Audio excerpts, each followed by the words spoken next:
हमारे YouTube channel तैयारी exam की। तो आज के इस वीडियो में हम बात करने वाले हैं बीएससीबी पटना द्वारा एग्ज़ाम का, जो आपका 2024 में एग्ज़ाम होने वाले हैं 10th का और 12th का। ठीक है, तो उसमें जो आपकी सिलेबस है और जो आपका एग्ज़ाम पैटर्न है वो सभी बदलने वाले हैं। ये ध्यान दीजिए आप लोग। ठीक है, तो बहुत बड़ा यहाँ पे खबर निकल के आ रहा है, जानते हैं क्या है पूरी खबर। तो वीडियो को अंत तक देखें। चैनल पे नए तो चैनल को सब्सक्राइब करके बेल आइकन को प्रेस कर दें और आपकी तैयारी कैसी चल रही है वो भी कमेंट में ज़रूर बताएं। तो आइए स्टार्ट करते हैं। तो जैसा कि आप लोग यहाँ पे देख सकते हैं 10वीं 12वीं बोर्ड के एग्ज़ाम साल में 2 बार होंगे। ठीक है, जिसमें ज़्यादा नंबर आएंगे उसे गिना जाएगा। अगले सत्र से लागू होगा नया पैटर्न। नई दिल्ली से खबर आ रही है, जैसा कि आप लोग यहाँ पे देख सकते हैं। यहाँ पे लिखा हुआ है नियमों के मुताबिक 11वीं और 12वीं के स्टूडेंट्स को 2 भाषाएं पढ़नी होगी।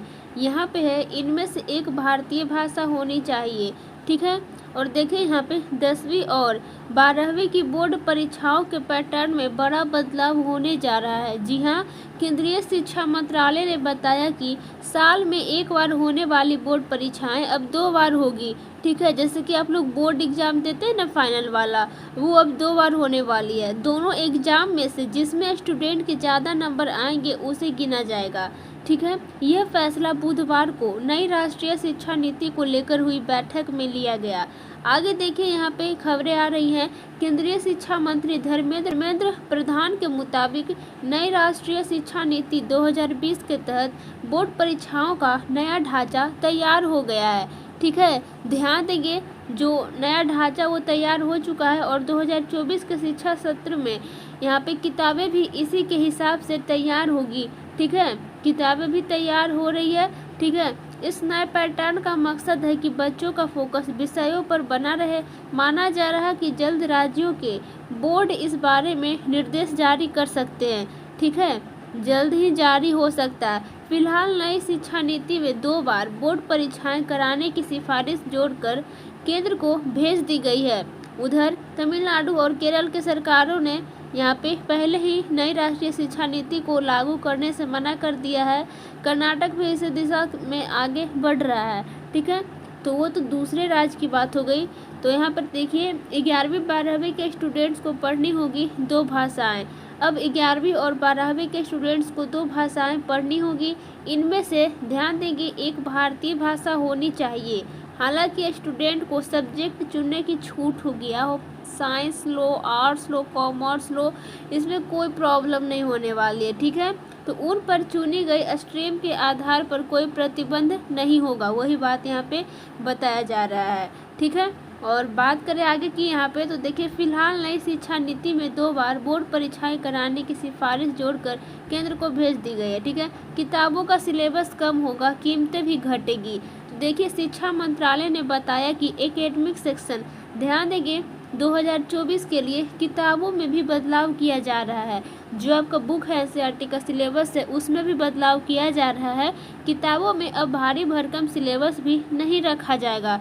ठीक है, जो हार्ड जो सब्जेक्ट है, ठीक है, उसमें सिलेबस है वो भी नहीं रखा जाएगा। किताबों की कीमतें भी कम की जाएगी। नया सिलेबस न्यू एजुकेशन पॉलिसी 2020 को ध्यान में रखकर तैयार किया जाएगा। ठीक है, और आगे देखें यहाँ पे स्कूल बोर्ड कोर्स पूरा होने पर ऑन डिमांड एग्जाम कराने की मांग कर सकेंगे।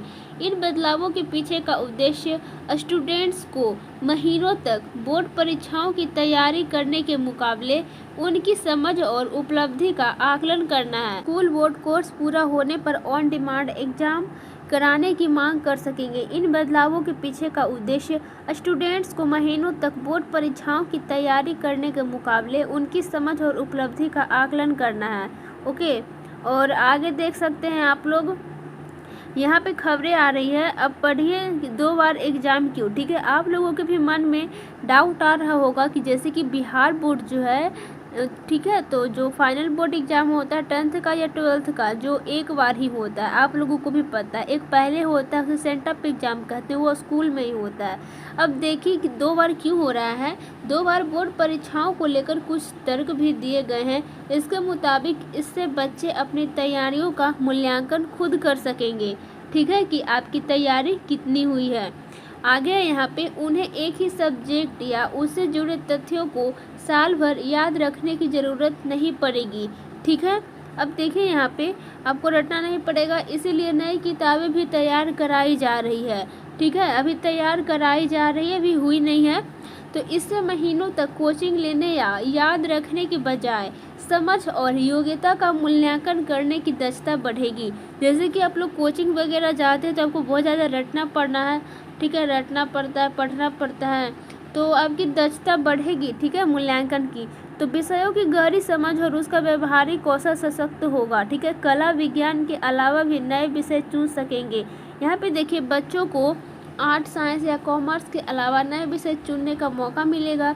नए विषय भविष्य की ज़रूरतों के अनुसार होंगे। स्कूल बोर्डों को ऑन डिमांड परीक्षा कराने की क्षमता विकसित करनी होगी। ठीक है, ध्यान देंगे कक्षा 3 से 12वीं तक नए पाठ्यक्रम पर फोकस।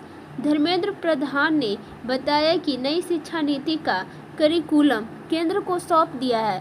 राष्ट्रीय निरीक्षण समिति और पाठ्यक्रम और पाठ्य पुस्तक समिति मूल भारतीय सोच के अनुरूप इसकी जांच कर रही है। ये समितियां कक्षा 3 से 12 तक के लिए 21वीं सदी की ज़रूरतों के अनुसार पाठ्यक्रम को अंतिम रूप देगी। जुलाई 2020 में मंजूरी मिली थी। ध्यान देंगे जो खबरें आ रही हैं वो जुलाई 2020 में मंजूरी मिल गई थी, तब से काम हो रहा था। अब 2023 का अगस्त आ चुका है। नई शिक्षा नीति को 29 जुलाई 2020 को इसे मंत्रिमंडल से मंजूरी मिली थी। इसमें शिक्षा नीति में समानता, गुणवत्ता जैसे कई मुद्दों पर ध्यान दिया गया है। सरकार ने नई शिक्षा नीति पर केंद्र और राज्य के सहयोग से जीडीपी का 6% हिस्सा खर्च करने का लक्ष्य रखा है। न्यू एजुकेशन पॉलिसी आने से पहले 34 साल पहले यानी 1986 में शिक्षा नीति बनाई गई थी। 2020 के पहले तक उसमें ही बदलाव किए जा रहे थे। ठीक है, तो अब ध्यान देंगे 12वीं की जो परीक्षा होगी अगले साल से 2 टर्म में होगी। 10वीं 12वीं के रिजल्ट में पिछली कक्षाओं के नंबर जुड़ेंगे। ठीक है, तो आपको ध्यान से देना है, अच्छे से पढ़ाई कीजिएगा आप लोग। All the best. अगर कोई भी आपको दिक्कत परेशानी हो रही हो तो कमेंट ज़रूर करें। ठीक है, तो मिलते हैं नेक्स्ट वीडियो में। Thank you so much.